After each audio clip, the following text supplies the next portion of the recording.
వీళ్ళ మీద అవమానాలు జరుగుతున్న రోజుల్లో, గుడికి రావద్దంటున్న రోజుల్లో, బడికి రావద్దంటున్న రోజుల్లో, స్వేచ్ఛగా తిరగద్దంటున్న రోజుల్లో వాళ్ళు అక్కడికి పోతే తప్పట్టారు కదా. ఈ భారతదేశానికి మొట్టమొదలు క్రైస్తవ మతం తీసుకొచ్చింది బ్రాహ్మణులు కదా, బాగా చదువుకున్నోళ్ళే కదా.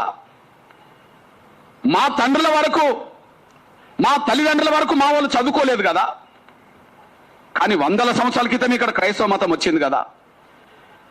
ఆ క్రైస్తవ మతంలో సమానత్వం ఉన్నదని బోధించింది, ఆ క్రైస్తవ మతంలో సమానత్వం ఉన్నదని బోధించింది బ్రాహ్మణులే కదా.